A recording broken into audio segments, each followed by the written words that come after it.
Bonjour, Fabrice Jordan pour les portes du Tao. Bienvenue dans cette nouvelle vidéo de l'Astre Tao. Alors, cette semaine, on va traiter de l'énergétique, de la temporalité de l'année surtout. Vous voyez qu'on a changé de tonalité. On a maintenant un bois yin, une eau yin. On va voir ce que ça a comme impact pour toute cette année.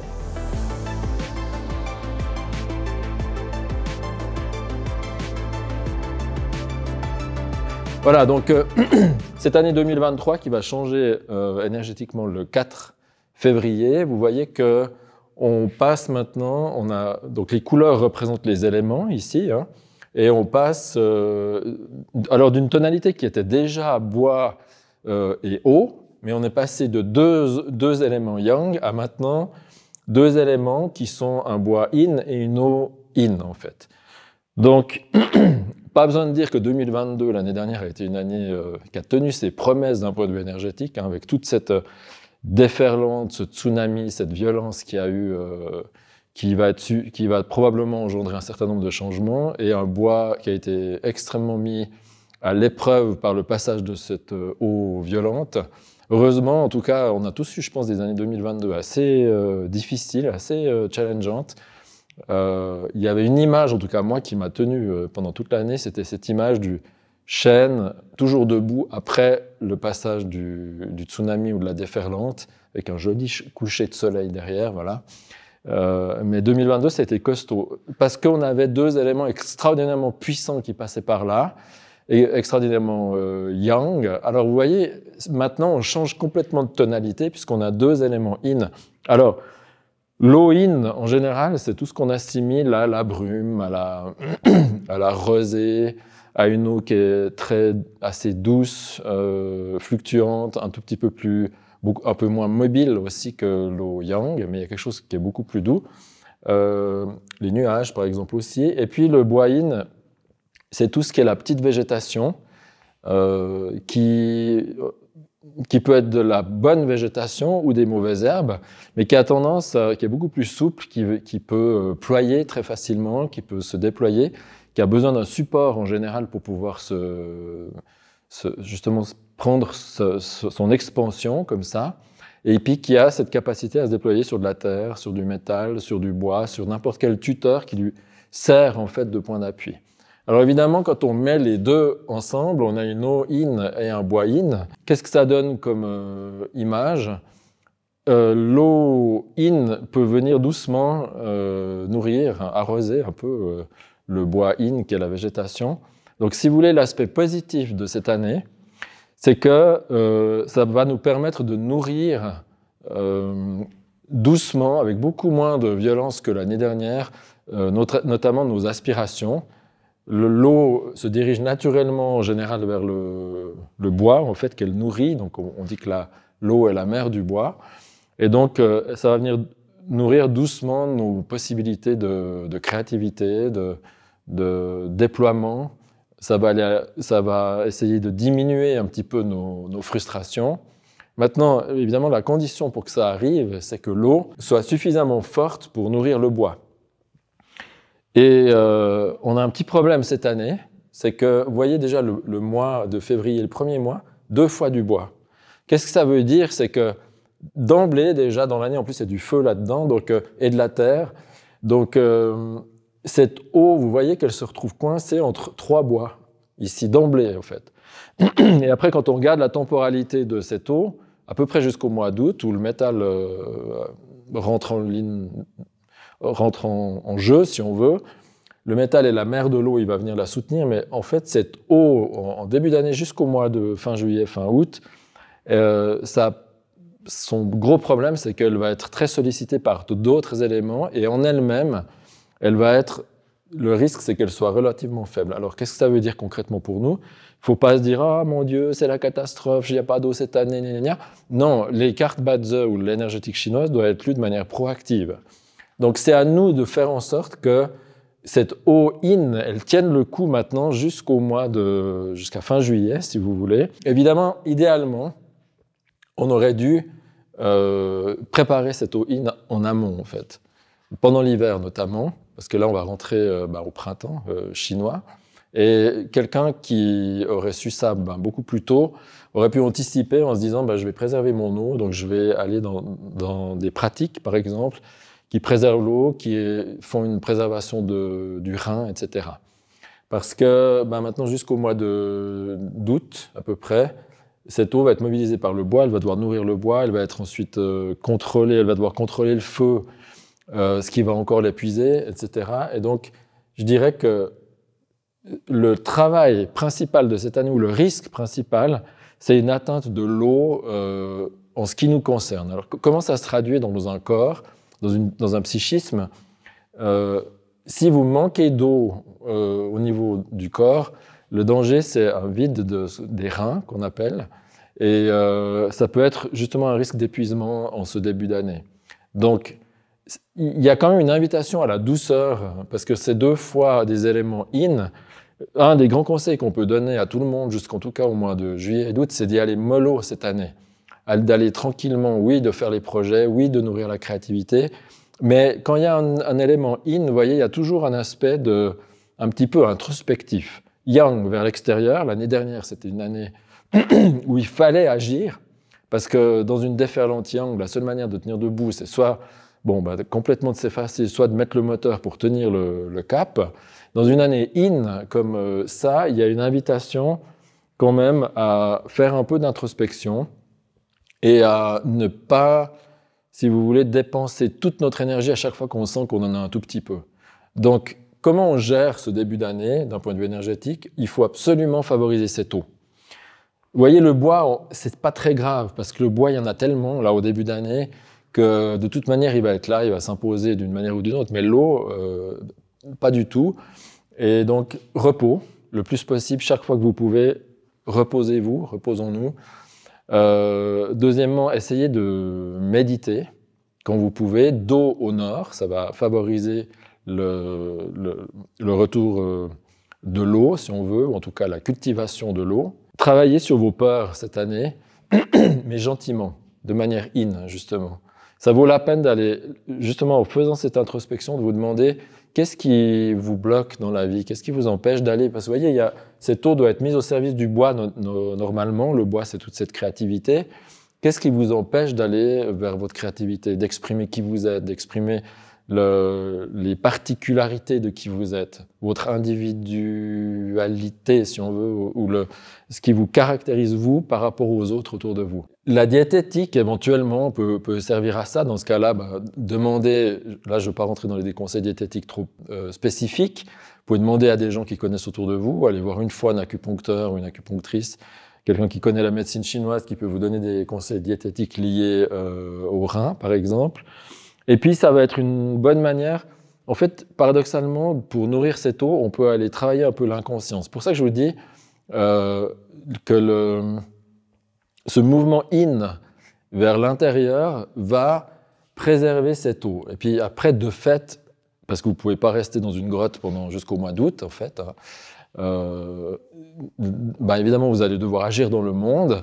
Mais si à chaque fois que vous avez pu vous reposer, vous avez pu prendre un pas de recul, revenir en vous, etc. Quand il va s'agir de sortir les choses vers l'extérieur, fatalement, c'est normal, eh bien, vous aurez quand même une quantité d'eau qui va être présente et gérable.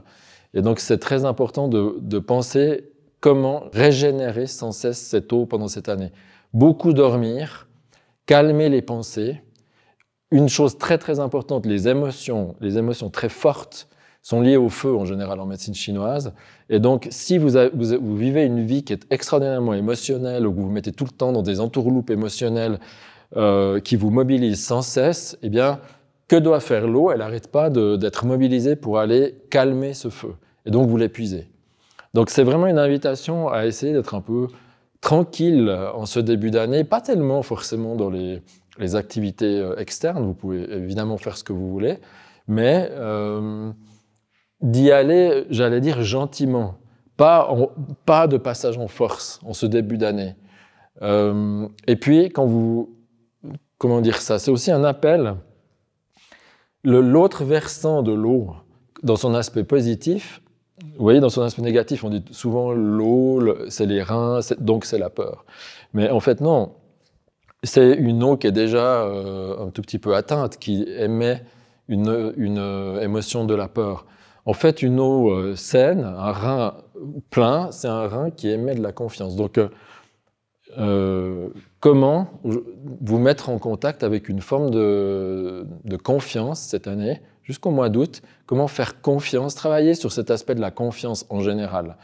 Et ça peut être vraiment une grande thématique d'essayer de voir à qui vous donnez de la confiance, comment vous vous mettez en relation avec les gens en termes de confiance d'habitude. Est-ce que chaque fois, par exemple, que vous abordez quelqu'un, par nature, vous êtes méfiant ou méfiante? Si c'est le cas, à chaque fois, vous venez mettre ça en alerte, si vous voulez, jusqu'à ce que vous soyez rassuré. Donc, c'est un peu une grande thématique de ce début d'année, c'est la notion de confiance, parce que si vous arrivez à faire confiance aux gens, eh bien, ça va nourrir l'eau, paradoxalement, et donc ça va la préserver pour la mettre au service. Elle va être fonctionnelle dans ce cas-là, et elle va être mise au service de votre créativité un tout petit peu plus tard, voire même tout de suite, parce qu'on a déjà un mois, vous voyez, qui est 2 fois un mois de bois. Donc, pensez à ça, c'est vraiment très important. Et dites-vous bien un truc avec la confiance. C'est une notion, c'est une histoire un peu j'allais dire, de pertes et profits. La question, c'est ça. Vous voulez être dans 90% des cas méfiant pour accorder votre confiance dans 10% des cas, ou est-ce que vous voulez être confiant dans 90% des cas et avoir que 10% des cas où vous êtes méfiant? En réalité, c'est un choix. Parce que si on fait confiance d'emblée aux gens, en tout cas personnellement, ce que j'ai remarqué, c'est que la plupart du temps, les gens nous font confiance en retour. C'est un peu comme si on donne, si vous voulez, en premier avant de prendre. Tandis que si on est comme ça, attends, je vais tester, gna, gna, gna, gna, l'autre ne va pas avoir envie forcément de se mettre en contact avec nous. Et en fait, ça fait que renforcer notre état de méfiance quasiment constant. Alors, personnellement, par exemple, j'ai décidé ça, c'est vraiment très conscient, de me dire, a priori, je fais confiance aux gens, et puis de temps en temps, je me fais rouler. Voilà. Je sais que c'est comme ça, je sais, mais ça veut dire que ça n'arrive que pas très souvent, malgré tout. Et c'est le prix à payer de savoir ça, pour être environ 90-95% des fois en état de confiance. En fait, je m'en fous de ces 5% où la confiance va être mal placée, si vous voulez. C'est juste que je préfère passer ma vie 95% du temps en état de confiance que plutôt que de perdre du temps dans cet aspect défensif de méfiance qui, en général, provoque la même chose de l'autre côté. Donc, en plus, c'est du temps perdu parce que, voilà, pour que la relation s'établisse, ça prend plus de temps. Maintenant, j'ai conscience aussi que, suivant l'histoire que vous avez, ça peut être difficile de faire confiance parce qu'il y a tout un trauma derrière, il y a toute une histoire. Donc évidemment, c'est à respecter. Mais n'empêche que, de toute manière, si vous ne voulez pas être une victime, à un moment donné, il y a une décision fondamentale à prendre de dire, moi, je fais le saut maintenant de plus être déterminé par mon histoire ancienne et de choisir quelque chose qui est à moi, en fait. Alors, dans ce cas-là, vous aurez le choix de choisir soit la confiance, soit la méfiance. Le choix vous appartient. Maintenant, une chose aussi, en cette année, indépendamment de tout ce que je viens de vous dire, un truc important, c'est que l'eau in et le bois in, les deux ont beaucoup de mal à se contenir. L'eau in, elle part un peu dans tous les sens, l'humidité, elle rentre sous les portes, ça passe partout. Je ne sais pas si vous avez déjà été dans un local humide, on le sent partout. Et le bois in, il n'arrive pas à se contenir non plus, il part partout, à moins d'avoir un tuteur qui lui dit « Eh oh, jusque-là et pas plus loin », que ça soit du bois, que ça soit du métal, que ça soit n'importe quoi, du béton, peu importe, de la terre. Eh bien, en fait, le bois in s'étend. Alors, qu'est-ce que ça veut dire? Quand on les met les deux ensemble, c'est que vous mettez du bois in avec de l'eau in de manière importante. Le danger, c'est la confusion cette année. C'est-à-dire que le danger, c'est l'indolence. C'est une année plus douce, d'une manière générale, moins violente que l'année dernière, mais le danger, c'est de se disperser cette année, de se perdre un peu, de perdre du temps, d'avoir des envies, d'avoir trop d'envies qui partent dans tous les sens. Et donc, le deuxième mot d'ordre cette année, qui est un tout petit peu aussi lié à l'activité du rein d'une certaine manière, et du métal, c'est de structurer. Structurez les choses dont vous avez envie, hiérarchisez-les de manière très consciente, parce que si vous faites rien, par nature, cette année va être floue, si j'ose dire. Vous voyez, trop d'eau, par exemple, ou trop de boïine, ça vient vous cacher votre vision. Il y a du brouillard, on ne voit plus rien. C'est un truc un peu presque marécageux, comme ça, en fait, comme ambiance, où on ne distingue plus rien. Donc, ça, c'est si on subit. Mais maintenant, de manière proactive, si on veut être malin, si vous voulez, là autour, eh bien, qu'est-ce qu'on vient faire? On dit, ben voilà, le risque, c'est ça, on le connaît, un homme averti ou une femme avertie en vaut deux. Donc, à partir de là, on décide qu'on structure. Et moi, c'est ce que j'essaye de faire, mais je sens que je dois lutter, déjà maintenant, en fait, contre une forme de flou ou d'indolence, en fait, qui a tendance à se mettre en place. Et à chaque fois que je veux structurer, il y a un truc qui vient derrière là, qui essaye un peu d'obscurcir la vision. Donc, ben voilà, je fais des pratiques quand c'est nécessaire, mais je lâche pas l'affaire, je structure. Et donc, ben vous verrez, cette année, à Mingshan, on va montrer des nouvelles choses, des nouvelles structures, aussi pour répondre à cette année-là, parce que si on ne le fait pas, il y a un risque, d'une part, d'une perte de visibilité, pas seulement pour nous, mais pour tout le monde. Et deuxièmement, il y a une perte justement de structure, il y a un flou. Et si c'est flou pour vous, dites-vous que c'est flou pour les autres aussi. Donc, focus cette année, il faut régler le focus ou le téléobjectif pour que les choses restent claires. Et évidemment, il y a des pratiques, par exemple, si vous êtes dans une voie spirituelle, toutes les pratiques qui vont être liées au feu ou à la lumière cette année, en tout cas dans un premier temps, peuvent être utiles. Mais en sachant comment les aborder. Ceci dit, si vous n'avez pas ces pratiques, c'est pas grave. Il suffit juste de vous dire, ben moi, je veux de la clarté dans ma vie cette année. Et chaque mois, vous faites un petit bilan, vous structurez, etc. Et vous regardez bien qu'à la fin du mois, ce que vous vouliez en début de mois, par exemple, fin janvier, fin février, et quand même, elle reste toujours claire. Si ça l'est pas, vous reclarifiez, reclarifiez encore. D'accord? Donc voilà les deux mots d'ordre. Ou les deux grands conseils de cette année. 1, clarifier. 2, démerdez-vous pour garder suffisamment d'eau en réserve, au moins jusqu'au mois d'août. Après, ça sera plus facile parce que on va être aidé par la temporalité. Mais jusque-là, il faut être un peu malin et puis faire en sorte de garder le serein le plus complet possible, si on veut. Voilà, pour terminer, ce que je voulais dire aussi sur l'année, on va juste regarder encore l'hexagramme de l'année. Alors, vous voyez, vous avez en dessus de John, en fait, le trigramme John, qui est le trigramme du tonnerre, lié au bois.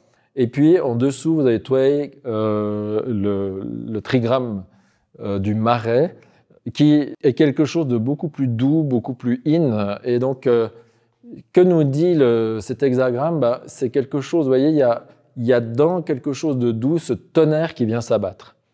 Alors, l'invitation aussi de cet hexagramme, c'est d'oser, en général, Tway, bon, ça peut représenter beaucoup de choses, mais c'est une eau qui est stagnante, hein, un marais. Hein. Et quand vous voyez, si je vous dis, est-ce que vous préférez boire de l'eau à une source de montagne ou dans un marais, en principe, vous allez me dire, je préfère boire à la source d'eau de montagne. On n'aime pas l'eau du marais parce qu'elle nous semble un peu viciée, stagnante, etc. C'est le devenir de toutes les eaux stagnantes. Et vous voyez que le John ici, il vient mettre un coup de pied dans nos vieilles habitudes, on peut dire les choses stagnantes de nos vies ici. Et c'est le travail aussi, vous voyez, du bois sur l'eau, en fait, hein, ici. Donc à l'envers aussi. Et donc, c'est aussi une invitation pour cette année, indépendamment des deux grandes choses dont je vous ai déjà parlé, de oser aller revisiter toutes les inerties de nos vies. Partout, il y a des choses automatisées, le chemin vers le frigo le soir à 23h, automatique, le fait de ne pas aller courir alors qu'on a envie d'y aller, des comportements qu'on a avec les autres, qu'on ne réinterroge pas. Voilà, cette année, l'année nous réinterroge sur nos eaux viciées, si j'ose dire, stagnantes, y compris au niveau inconscient. Donc, profitez de cette année pour revisiter tous les aspects stagnants de votre vie. C'est vraiment important de remettre les choses en mouvement, en tout cas gentiment, comme on dit en Suisse. Voilà, donc là, je fais 2 vidéos séparées. Donc celle-ci, cette fois, c'est pour l'année. Et la semaine prochaine, donc ça va s'enchaîner en fait d'une semaine à l'autre. La semaine prochaine, on parlera de la latitude et de la temporalité de ce mois de février, en rapport évidemment avec cette année. Donc il y aura un petit peu de contraste, mais pour cette vidéo, on reste sur l'année. Voilà, c'est la fin de cette vidéo pour la temporalité de l'année. Si ça vous a plu, n'hésitez pas à partager, à mettre un commentaire, ça aide la visibilité de la chaîne. C'est une manière de nous rendre de l'énergie, ça a l'air de rien, mais juste faire ça pour vous, là, un petit peu d'énergie, tac, c'est un tout petit peu d'énergie que vous nous rendez, donc c'est très gentil. Et puis n'oubliez pas de vous abonner à la chaîne, le clic aussi, c'est aussi de l'énergie qui nous aide aussi pour le développement de ce qu'on fait, et on vous en remercie bien sûr par avance.